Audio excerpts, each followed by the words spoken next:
수백만 늘어나는 하나님의 기적 같은 역사를 경험하게 되었습니다.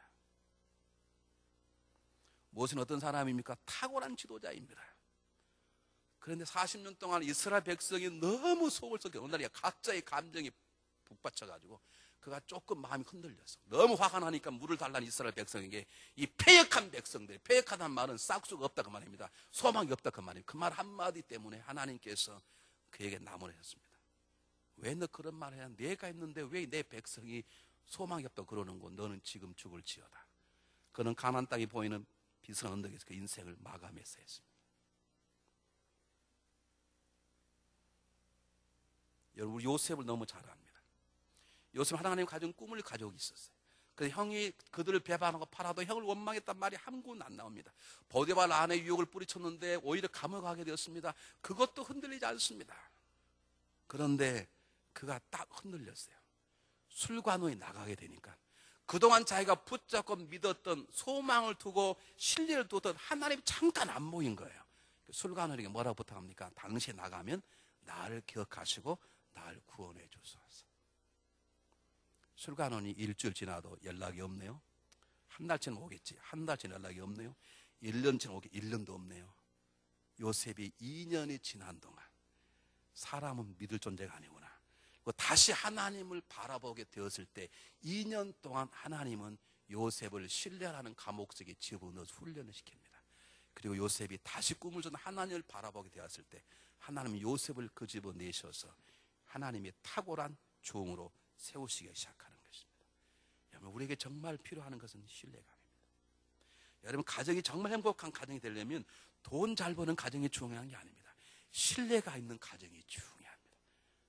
하나님, 우리 모든 가정 위에 신뢰를 회복시켜 주시기를 주님으로 축복합니다. 신뢰한 사람들이 있습니다. 여호수아가 전쟁 중에 있는데 해가 짧은 거예요. 그러니까 명령합니다. 태양도 머무르고 달도 어떻게 이런 기도를 할 수 있습니까? 여호수아 어린애 같아가지고 그냥 믿고 한 거예요. 하면 하나님 해주다는 완전한 신뢰감. 하나님 너무나 뻔뻔하게 믿어버린 하나님께 태양과 달을 딱 멈춰버리셨네요. 여러분, 기억하시기 바랍니다. 기도함이 중요합니다. 그러나 기도 중요한 건 하나님을 신뢰함이 없는 기도는 울리는 꽹과의 가땅을 기억하십시오. 그러나 적은 기도에 짧은 기도이지만 하나님을 전적으로 신뢰하고 드리는 기도는 산을 움직일 만한 역사가 일어남을 믿으셔야 될 줄 믿습니다. 여러분, 다윗이 골리앗 앞에 섰습니다. 돌 5개 들고 섰어요. 이런 용기와 배짱이 어디가 있습니까? 하나님을 신뢰하는 것입니다. 너는 창과 단창과 칼로 전쟁하고 왔지만 전쟁 이거지는 하나님 손에 달려있느냐? 하나님을 신뢰하는 거 돌 던졌어요. 기돈의 300용사가 수만 명의 미디안 백성 앞에 섰습니다.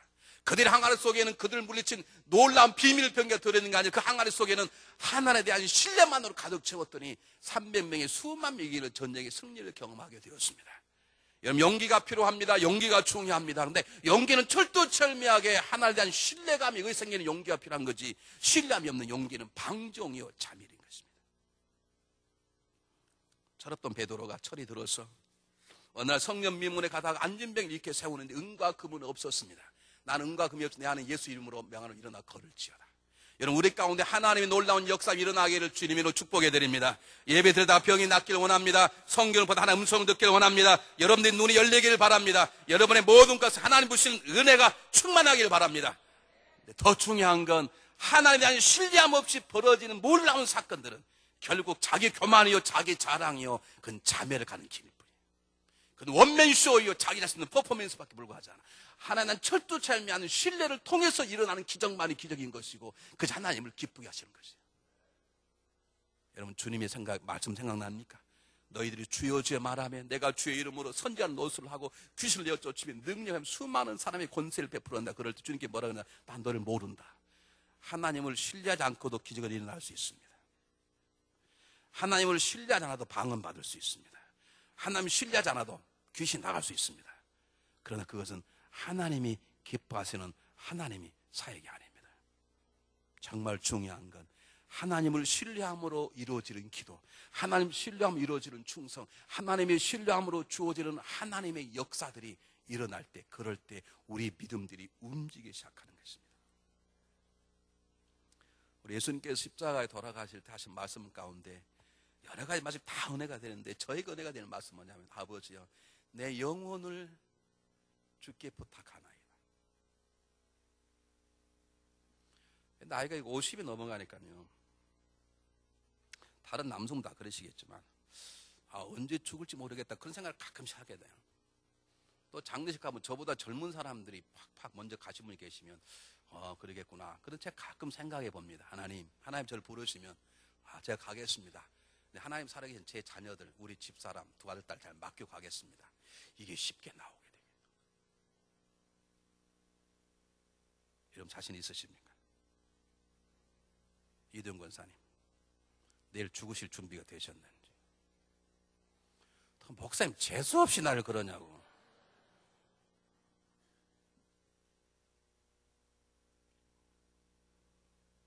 우리는 하나님께 맡기지 못하기 때문에 상처받고 열받고 믿음 떨어지고 그러는 거죠. 두 가지만 말씀드리고 5분 안에 끝내겠습니다. 여리고 성벽이 무너짐과 홍해가 갈라짐과 기생 라합의 삶 가운데 그들은 참 놀라운 순종을 통해서, 용기를 통해서, 소망을 통해, 그리고 하나님에 대한 철도치 않은 신뢰를 통해서 홍해가 갈라지는 기적, 여리고 성벽이 무너지는 기적, 그리고 인생의 운명이 바뀐 기적을 경험했는데, 왜 우리 삶 속에는 아직도 우리 앞을 가로막는 홍해는 그대로 뻗듯하게 있고, 우리를 덜덜 떠게 하는 여리고 성벽을 있고, 지금도 나를 놀라게 하는 골리앗 같은 적들이 내 앞에 있는 것인지, 왜 나는 아직도 기생라함처럼 과거의 삶에 묶여 살지 못하고 살고 있는 것인지, 왜 하나님을 신뢰함을 무엇이 방해하는 것인지 여러 가지가 있는데, 오늘 두 가지만 딱 말씀드리겠습니다. 첫 번째, 낮은 자존감입니다. 우리 목회자는 사람을 많이 상대하는 사람이기 때문에 이렇게 보면 사람들이 많이 배우게 되는데요, 거짓말을 잘하는 사람은요 남을 못 믿어요. 왜? 자기도 거짓말을 하니까 남도 거짓말하는 줄 알아요. 어떤 사람이 잘 사기를 당하냐? 워낙 사람은 좋은 사람들, 한 번도 거짓말 못 해본 사람들은 남이 말하면 다 그냥 들어. 저는 어릴 때부터 우리 어머님에게 많이 들어요. 야, 너는 귓구멍이 커가지고 너 남의 말 그냥 잘 듣는다, 조심해라. 또 결혼했는데 우리 집사람도 그래, 저한테. 여보, 당신은 귓구멍이 너무 커가지고 남의 말 너무 잘 듣는다, 어쩐다나. 귓구멍이 큰 게 아니고, 여보, 내가 믿음이 좋아서 그러는 거예요. 그냥 아멘 안 해도 돼. 그건 개인적인 문제니까.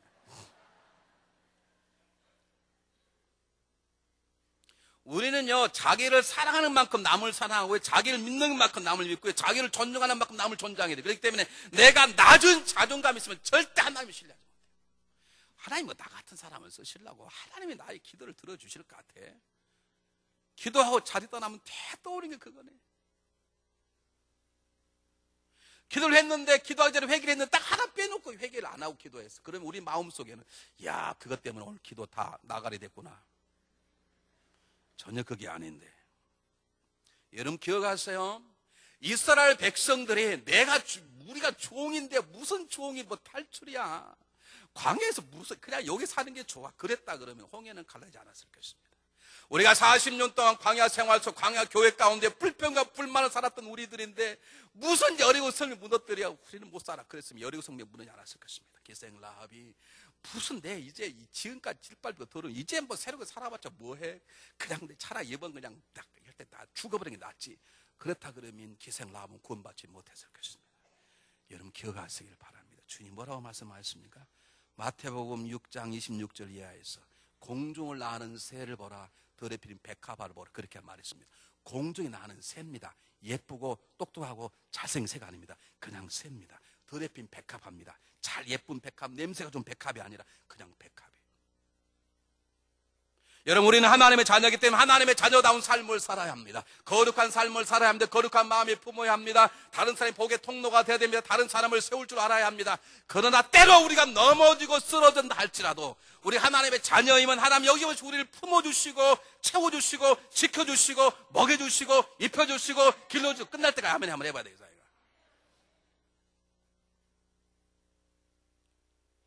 괜히 자기가 남 욕하고 다니니까 남도 자 욕한 줄 알아. 우리 그런 분 몇 분 계셔. 앞에서는 할례하려고 뒤에 가서 욕하고 다니고. 이번 교회 회개하시고 돌아가시길 바랍니다. 사람은 자기 모습대로 남을 보는 거예요. 너 하나님을 항상 십자가를 통해 우리 귀한 자녀로 봐. 그러면 내가 그래서 안 되지만 넘어졌다 하더라도 내 하나님이기 때문에 그분은 여지없이 나를 도와주시고 입혀주실 거라는 내 자존감이 회복이 되면 신뢰감이 회복이 되는 거예요. 우리가 온유하게 살아야 할 것입니다. 진실하게 살아야 할 것입니다. 베풀고 살아야 될 것입니다. 신앙인답게 한번 약속임 지켜야 될 줄 믿습니다. 우리 말해도 얼마나 약속을 안 지키냐고요. 그래도 비록 그렇게 산다 하더라도 하나님의 자녀 이상 그분이 똑같이 대해주실 것이고 지켜주실 거라는 것. 나는 여전히 하나님 집안의 귀중한 아들, 딸이라는 것. 그것이 흔들리지 아니할 때 우리 아버지께서 기뻐하시고 우리 가운데 역사하시는 거예요. 왜 하나님이 안 믿어지느냐? 나 같은, 내가 기생 같은, 라합 같은 존재인데 이제 구원받으면 뭐해? 이미 한번 베림 뭐. 우리가 40년 동안 불평, 불만이 이제 성령 받으면 뭐해? 그런 생각들. 그것이 우리 안에 성령 충만, 은혜 충만을 주시고자 하는 하나님의 신뢰의 관계를 무너뜨린 적임을 아시길 바랍니다.